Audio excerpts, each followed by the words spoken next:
So now that we got an understanding of our SN1 and SN2 reactions, we should apply those mechanisms to our understanding of energy diagrams. The SN1 actually gave you an energy diagram, and the SN2, interestingly enough, we might actually have a hint staring at us right here. But what I wanted you to look at first was our overall view of an energy diagram and what it shows. We're looking at our reactants, which is typically symbolized with just the R, transitioning to becoming products, which we symbolize with a P. And so what we can envision is effectively our reactants moving around back and forth as a ball almost.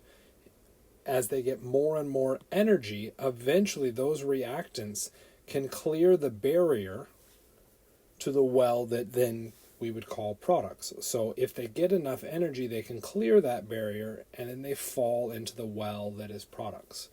So if we think about this more as kind of just a ball and where it exists, I think that helps to give you an idea on how we're transitioning back and forth between these potential things. That ball gets energy. That energy allows it to move more, which allows it to overcome that transition state. As soon as it clears that barrier, it needs to fall all the way down into our product well. Once in the product well, if the product is lower in energy than the reactant, then it's harder for the ball to make its way back upwards. And what we would end up seeing if we looked at an overall reaction would be something along these lines, where that equilibrium is uneven and only a small amount going back to our reactants. The things that dictate these have to do with our thermodynamics, which is the raw energy difference between our products and our reactants, and also the speed with which this reaction happens is that transition state or our kinetics level. So when we are thinking about our reactions, we need to be thinking about them in the context of energy diagrams and what subtle changes to reagents mean as far as the balance of reactions. So for instance, in this case, we have an energy diagram that represents the formation of a lot of products and very little reactants. Okay, how could we switch this? Well, what if the product energy was instead up here? Well, now what happens with that little ball? That ball would eventually get enough energy to clear this, but now that energy necessary to clear all the way up is greater than the energy to do the reverse, and we end up seeing a different situation. In that case, it heavily favors our reactants, and we get only a small amount of products coming out of this. Okay, so the energy level of our reactants and products can drastically change our interpretation. And again, it's relative. So when we talk about acid strengths, we talked about it relative to something else. We're using a lot of relative terms, so that way we don't have to exactly quantify, we just have to be able to recognize that difference. How do we decide or rank out our relative stabilities? Well, those relative stabilities are going to go back to things like charge, size, electronegativity, resonance, and induction. Okay, and then if we have to, we can dig into, our smattering of random things, substitution effects, hybridization effects, which, believe it or not, we have talked about. Okay, so there are a smattering of other things that can fall out there, but they tend to be more rare. Okay, so we again have now reviewed our concept of our energy diagram, have a rough idea of where a reaction would favor or not. So now what I want you to go through and do is, based off of your understanding of SN1 and SN2, I want you to go through on the left-hand side of this diagram, give me an energy diagram for an SN1 mechanism. For the right, I want an SN2. And as you might guess, this was intended to be a classroom activity, which we can't do. Okay, so you get to do both. Yay! Okay, so get as far as you can with those energy diagrams for both the SN1 and the SN2. If you think you've got it, then push further. Get your labels in there. Identify leaving groups and nucleophiles that you think would cause the reaction to be exo and or endothermic. And I will go through and discuss each of those in just a little bit. So again, I would like you to hit pause, spend the time to try and draw these out as best you can. Now that you've spent that time, what we're going to do is look at both exo and endo. For the SN1 first, we'll look at, our exothermic first. If we're looking at an SN1, that 1 was reference to the molecularity, so it was a unimolecular reaction. And as we remember from our unimolecular reaction, that was a 2-step reaction. So if it's 2 steps, I have 1 step followed by a 2nd step. Each of those peaks is referencing a step. What's happening in that inner well is in the formation of an intermediate. In the case of the SN1, that intermediate would be our carbocation. Okay? It would not be a transition state. The transition state would be our peaks. Those would be double daggers. Okay? The delta G for the reaction would be the difference in energy between our reactant and our product. So there's our delta G. Okay? Our activation energy is really only going to refer to the largest activation energy, but there's technically an activation energy there, and there's one here. We tend to ignore the second one or the smaller of them because it's not going to affect the rate of the reaction. As far as kinetic versus thermodynamic control, your thermodynamic control is this bottom section here, the difference between reactants and products. And then our kinetic control is really having to do with our activation energy. It's that difference between our reactants and our transition state. Those are kinetic controlled. Okay? This is an exothermic reaction, and we know that because our product is lower in energy than our reactant. Okay? Based off of our diagram. We haven't even pushed the nucleophile or nucleophile or leaving group. Okay? So if you needed some help getting started with drawing out an energy diagram, you now have a full one for you. Take a look at the SN1 as an endo now and see what you can come up with. Hopefully you've had enough time to think about it and realize that if it's going to be endo, your product needs to be higher in energy than your reactant. So our thermodynamic is now addressing the difference in here. This would be our delta G. This would be thermo. Our kinetic is the activation energy to go from reactant to our first transition state. And then we technically have another activation energy, smaller, to go from our intermediate to our product. Okay? Because this is the SN1, that intermediate is now our carbocation. So we've got this thing labeled out, which is cool. Everything's nice and neat. So now let's actually push this next concept of dealing with the leaving group and the nucleophile. Okay? So let's say it is, well, actually, before we even do that, let's clean this up a little bit. Okay? We've got our energy diagram, clearly with our reactants and our products. We've cleaned some of the space away from there. Where would I expect to find the nucleophile? The nucleophile is going to be found technically at the intermediate, but it's going to be one of our reactants. Okay, so we could write in our nucleophile in those locations. I'm not going to associate with the intermediate because the thing driving that step of the reaction is the intermediate, not the nucleophile. And since we're concerned about exo versus endothermic, we're really addressing the reactants versus products. Whereas your leaving group, the leaving group was part of the substrate as a reactant, but it didn't actually come into existence until it was a product. So if we are looking at an exothermic reaction, the leaving group needs to be lower in energy than your nucleophile, so it has to be more stable.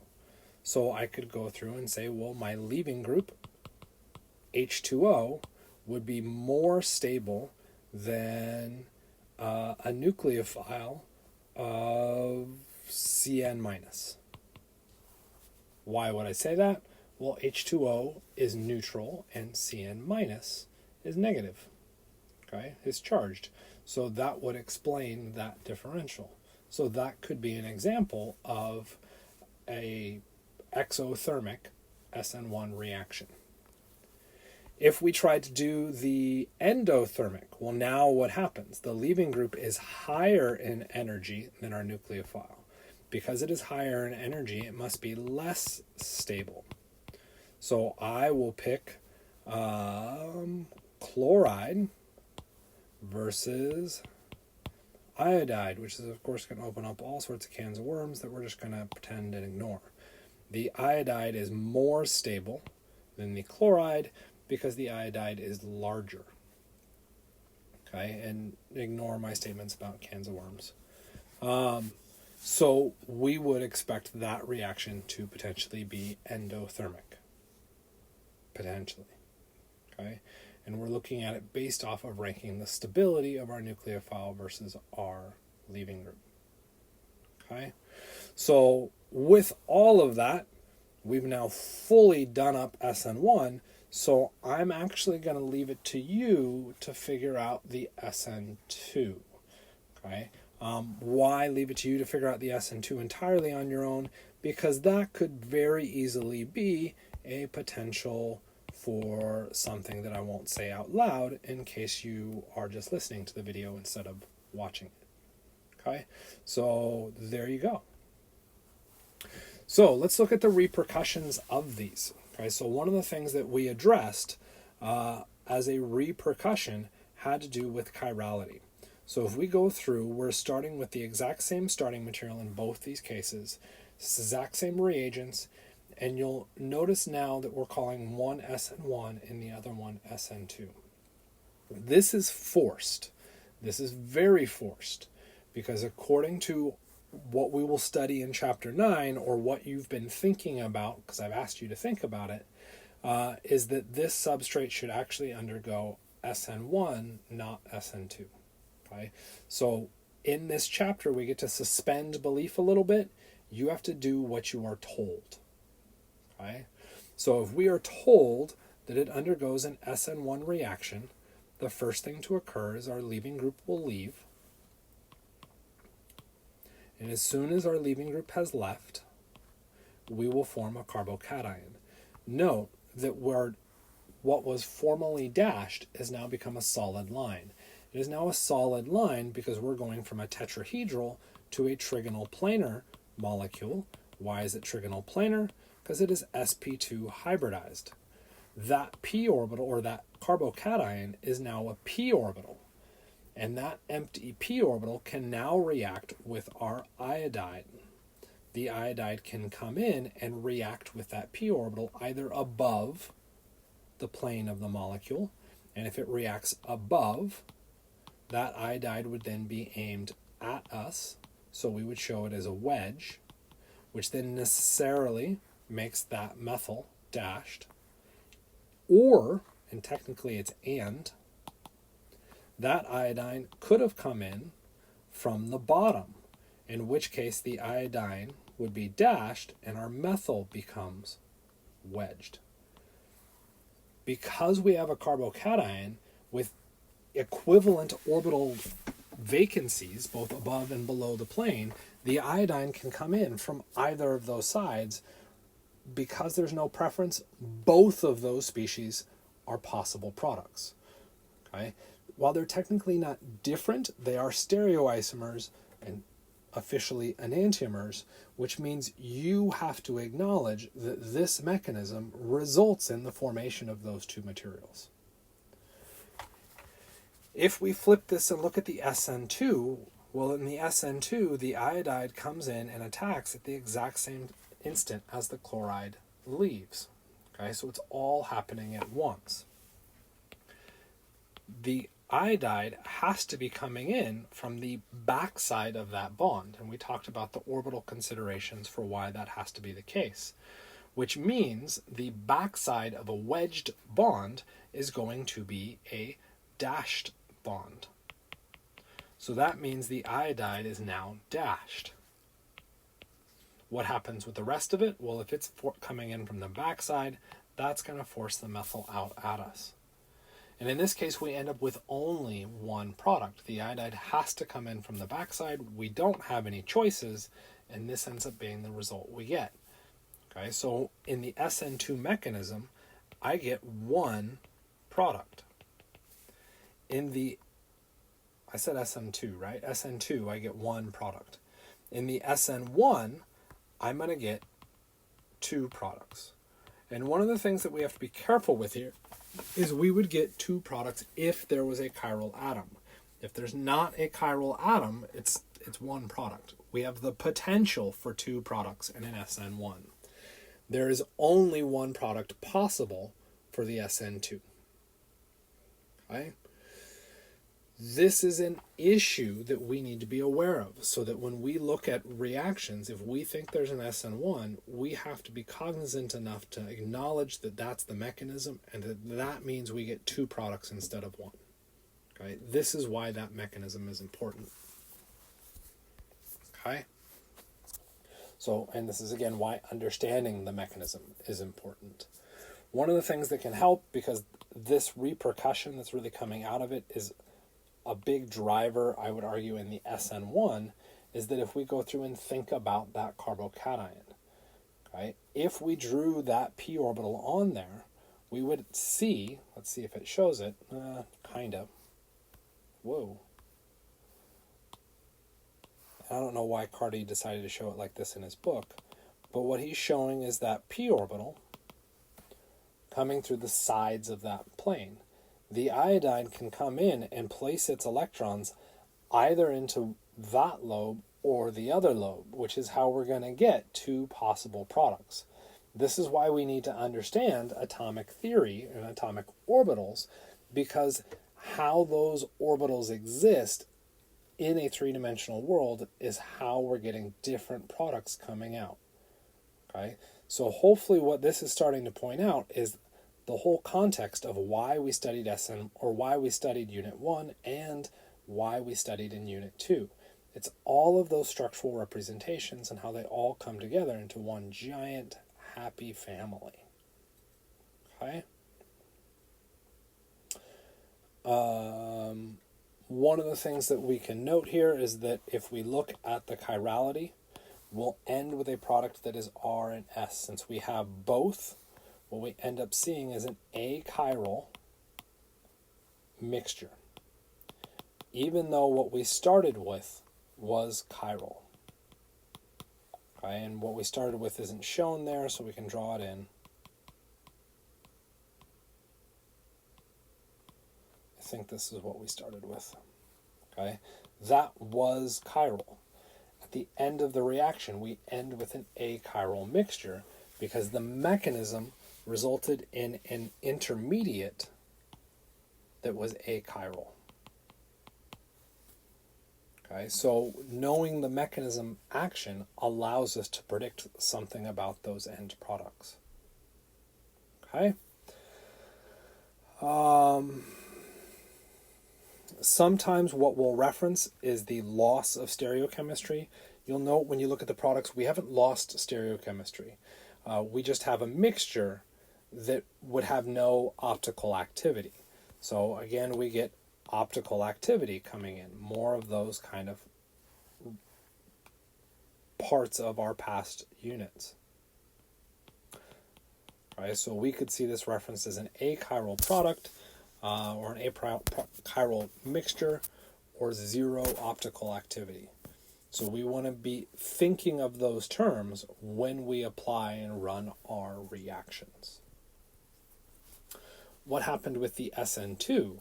Well, in the SN2, we had that immediate backside attack. Remember, that's our key word to remember with the SN2. Because it's coming in from the backside, the result is that we get an inversion in the stereochemistry. There's our iodine and there's our chlorine. And so what this slide is going to show is, whoops, not chlorine, methyl, is that if we go through and assign 1, this one's going to be 2, 3, 4, 1, 2, 3, 4, on the left-hand side, we're going 1, 2, 3, which means we would be S. If we go to the right one, you might say, well, aren't we still 1, 2, 3?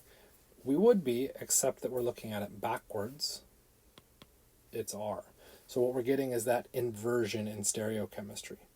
This can be difficult to visualize. Okay, so one of the examples that sometimes pops up is showing it as an umbrella, where your iodide is coming in kind of around, whoops, that's not what I meant to do, around the shape almost of an umbrella, and the wind comes in and blows the skirt of the umbrella upwards, and we get that inversion in the stereochemistry. Right? That's what they're attempting to show with this umbrella analogy. How we draw this can become very, very tricky to deal with. Okay? Depending on where your leaving group is located, you may see a variety of different ways to show this. In this case, the leaving group was located off plane, so it was wedged, which then meant it made the most sense to just make it dashed, the nucleophile be dashed when we got to the product. Okay? And then we just had to push one of the other two groups forwards, or technically 3 groups we could have pushed forwards. Why did we push the methyl forwards instead of the rest of the structure, one of those other positions? Well, those other positions have a higher priority than the methyl, and so what we're trying to do is maintain the largest carbon chain in the plane of the paper. What if we had instead drawn it, let's go with chlorine, wedge, dash, like that. Okay? Well, now I can't call the iodine dash necessarily.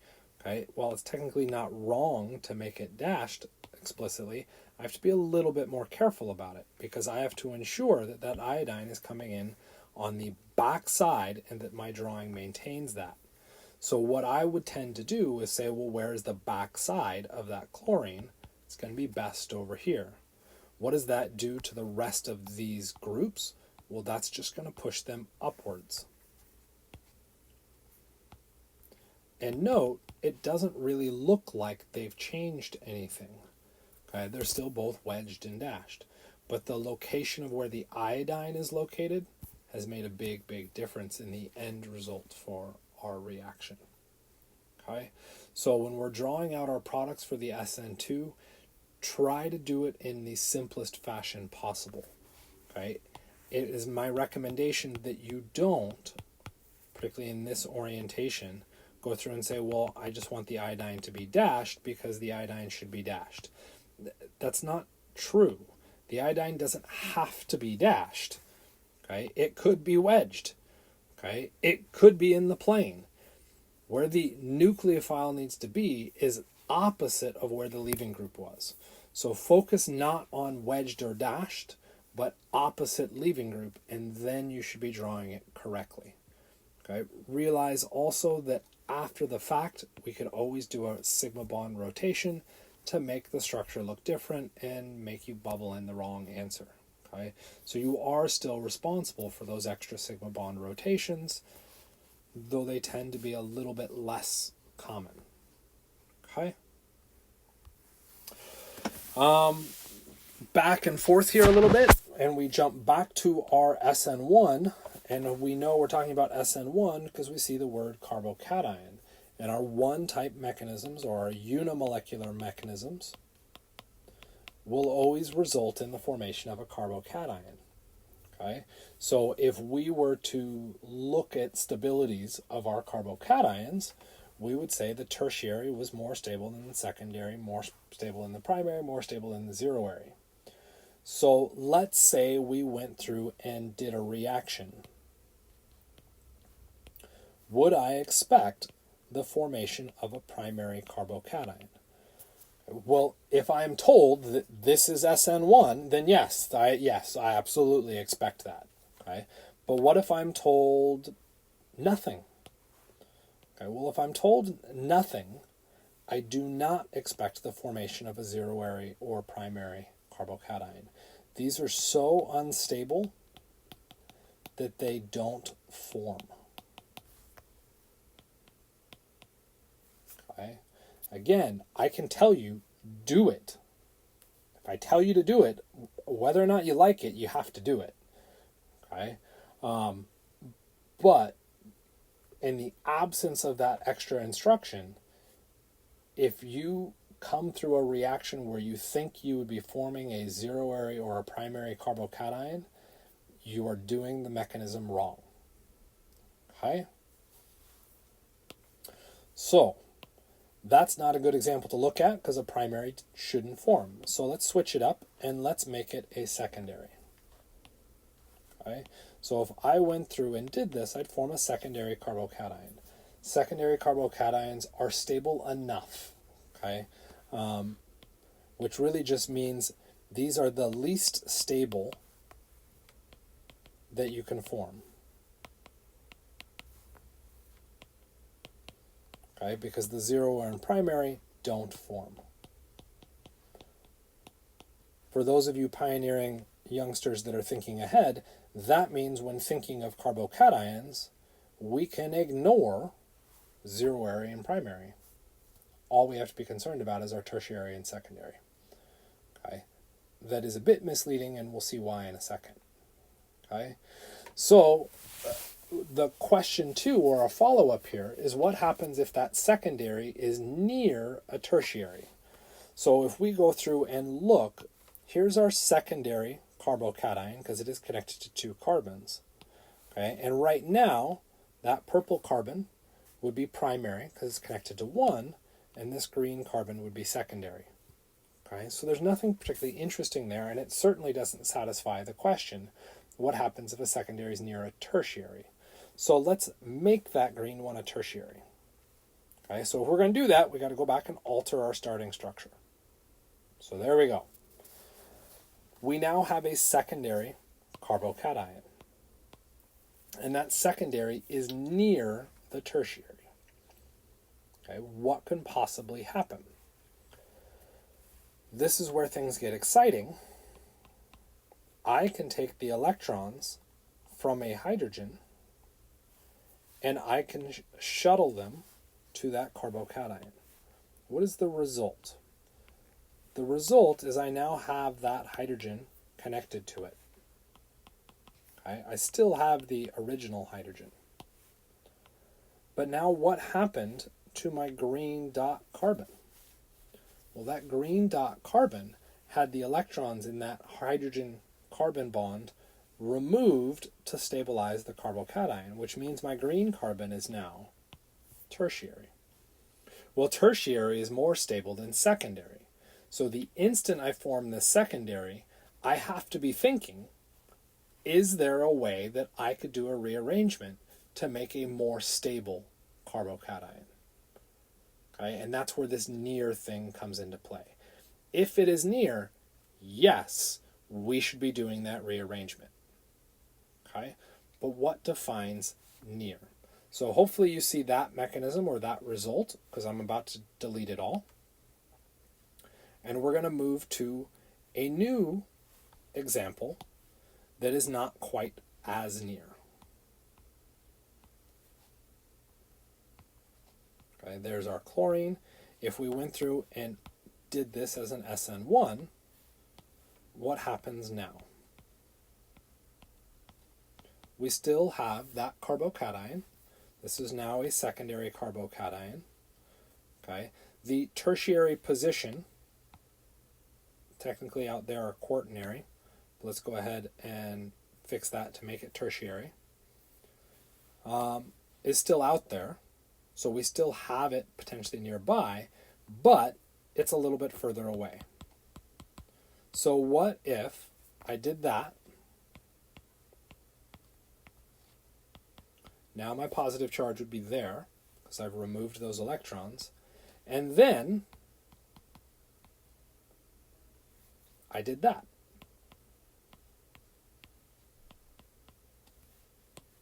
What happens? I would now be at a tertiary carbocation. Well, tertiary is more stable than secondary, so of course that should happen. Wait. To get to that tertiary, though, we had to pass through this position. We had to go through the secondary. What reason is there for our black secondary carbocation to want to rearrange to form the secondary? Okay? There is nothing that makes it more stable. So while that is something that could theoretically happen, there's no driving force to support that process. Which means while it could happen, we're talking about it happening in very small amounts, to the point of trace, to the point of don't freaking do it. Okay? Near means right next door. Okay? And yes, rearrangements, because that's what we're talking about here, rearrangements can do all sorts of weird, goofy stuff. Okay? But right now, keep your focus really, really, really, really close and don't let it drift. When the textbook talked about your rearrangements back in chapter 7, they talked about hydride shifts and methyl shifts. Those are specific cases of rearrangements. Okay? What I'm attempting to show with this drawing down here is that what we're doing is shifting. We're just taking something and shifting it. If it's a hydrogen, then I could call this a hydrogen shift. If it was a CH3, then I could call this a methyl shift. Does that mean if I make it a benzene, it won't happen? Actually, a benzene would shift, and it's known as a methyl shift. Okay? So I can shift anything. I can do any rearrangement as long as it results in the formation of a more stable carbocation. If it doesn't result in this more stable carbocation, then I cannot do that particular shift. Okay, but I can shift anything. Okay, literally anything is allowed to move. Don't narrow the field to just hydrogens and methyls. Okay, so with that, I believe we've got an example here. So go through, run this reaction as an SN1 reaction. That arrow is a bit weird, just kind of floating out there, because why would we be pointing at that carbon? That just doesn't make any sense at all. Go ahead and come up with a reaction for this. And in particular, I would recommend a mechanism. Okay, so that space bar does a great job of hitting pause. So if you hit space, okay, so if you're still listening, you either finished your whole mechanism out already, good job, or you still haven't figured out how to do pause. So there's this little device that we call a mouse next to our computer, okay, or the touchpad, and you can move that to just the picture screen you're looking at and just click. Okay, so now hopefully you've got everything drawn out, and we can now take a look at our reaction. So how do we go through and do this? Okay, some people will insist on just saying, well, you just draw products, okay? And that's not my style on this.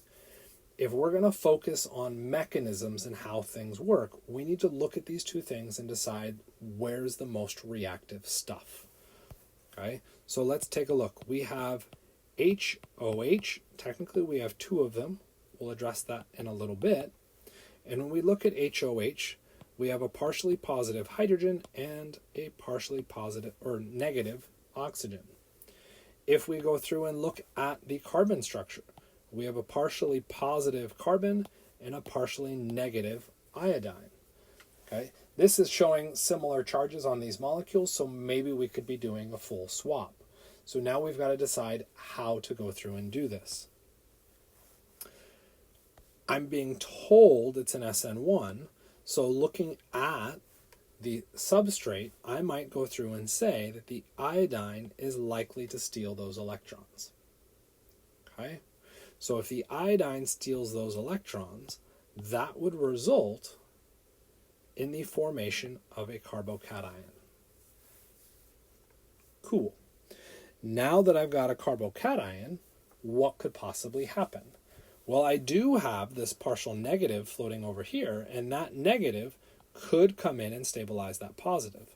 But before I get too excited about that potential, what I want to do is decide is there something inside the structure that could stabilize the positive first? Okay, yes, there is.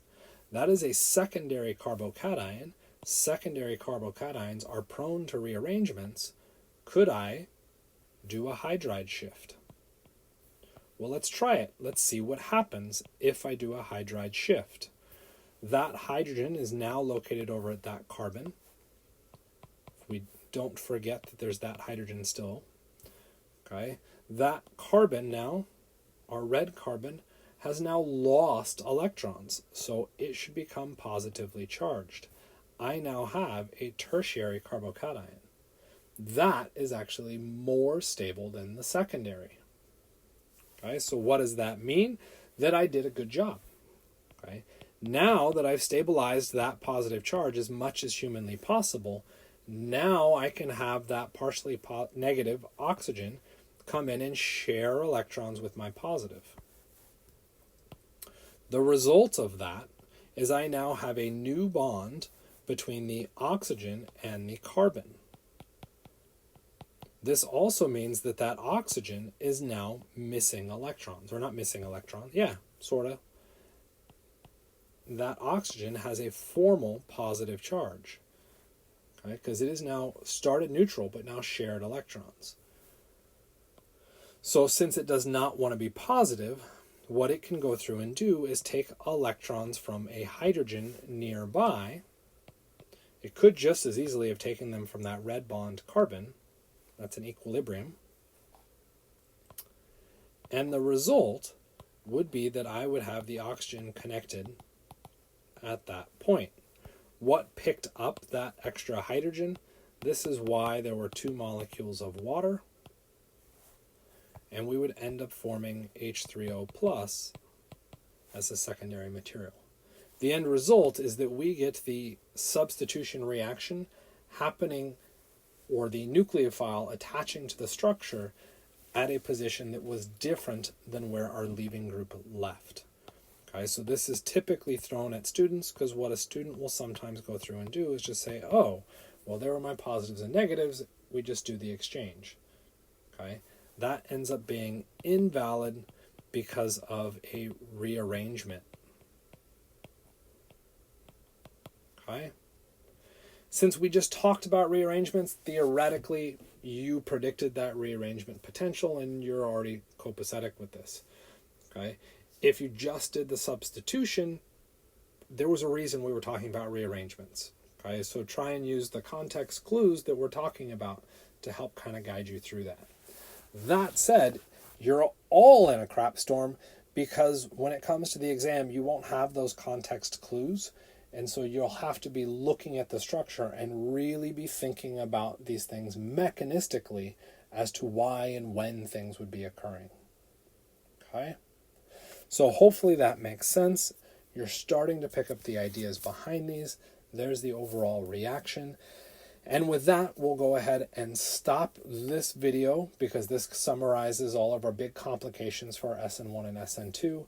And then we'll move into our E1 and E2 big overarching summaries, and then we'll hit their complications as well.